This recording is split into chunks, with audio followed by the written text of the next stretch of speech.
Okay, next up, we have a cat for Meat for Tea to describe what's happening there. They're another great press.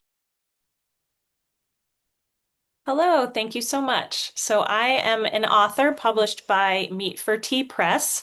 Our publisher is unwell today, so I'm filling in for her. She is on the Zoom though, so feel free to send her love in the chat if you like. So Meat for Tea Press was born out of Meat for Tea, the Valley Review, which is a periodical that was founded in 2006. It's turning 20 next year. It is a non-academic affiliated magazine committed to recognizing and featuring the work of the artists, writers, and musicians living in Western Massachusetts and beyond. And the statement that I received to share with you about Meat for Tea Press is that Mark Miller and Elizabeth McDuffie reluctantly founded Meat for Tea Press, thanks to the persistence of Michael Alves, a then frequent contributor to the journal. They published his poetry collection entitled My Father is Voting for Donald Trump and Other Reasons My Life is Falling Apart in 2014. Meat for Tea now has 22 titles, and they span a range of genres from poetry to short stories and novels and more. And my book is the second newest. Just to give you a sense of the delightful variety of books in these 22, some of the titles include 500 Hidden Teeth, A Fine Madness, a novella in stories. Velocity at Rest, 99 poems. Listening to Silence, poems of love, remembrance, and survival. Fill Me with Birds. People and Other Bad Ideas. For Now, 100 word stories. And The Very Special Dead. So I encourage you to check out their books. They're really wonderful and they have a great variety. This is Love Letters to Ghosts, my book that came out in February. I'm going to read you three short poems from this collection. The first one is Origins. Origins. I am an old shoe, passed over for the role of glass slipper, when the fairy godmother came to town and started transfiguring things. She chose instead two shiny stones, because stones keep their form once bewitched. Did you notice how the carriage became a pumpkin, the dress reverted to rags, yet the glass slipper remained a glass slipper? Cinderella used to wear me and my partner into the pigsty. After she left, my partner ran away with a rag he took a liking to.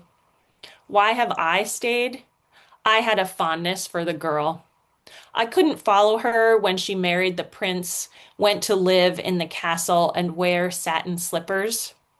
So I stay here in the corner, so grimy I'm invisible, watching her place sunk in her dirt. So in Love Letters to Ghosts, there are all different kinds of ghosts. Some people have passed on, some people have merely left, some people have been left. This is another of those called My Ex. He proposed in a parking garage, but the diamond was real. I never cared for jewels, but I wore it, a borrowed fairy tale. I was the third woman he asked to marry him. At work in the nursery, I filled pots with soil, seedlings, his tiny blue sapphires poking through my rubber gloves. With no land, not much money, we lived in a carriage house while he dug holes, set posts on his friend's land. He only wanted to do honest work.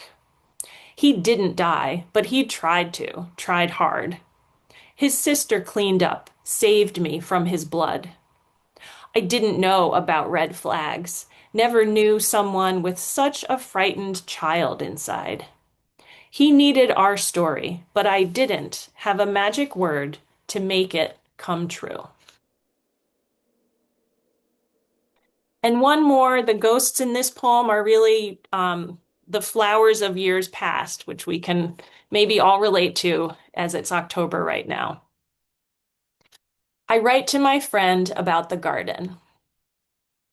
We had the diseased limb cut off the maple. Elle's kids can't climb it anymore, but they stood on a toy car to pick the neighbor's mulberries. It's September and the roses are back from wherever they go in August heat. Anemones shine from the shady corner as I prepare for October's raucous funeral. In late fall, I won't go outside much. Frostbitten mums will fade to compost, and I'll have enough November inside me. I plan to survive another winter. If I don't plant any bulbs now, I'll just buy blooming tulips, stick them in the ground as though they grew there. I need all the help I can get, but poppies have been easy. Last year, we had lots, and I had done nothing but wait. In July, the shade of the maple saved us. I ate handfuls of blueberries from the new bed. Some things multiply, others disappear.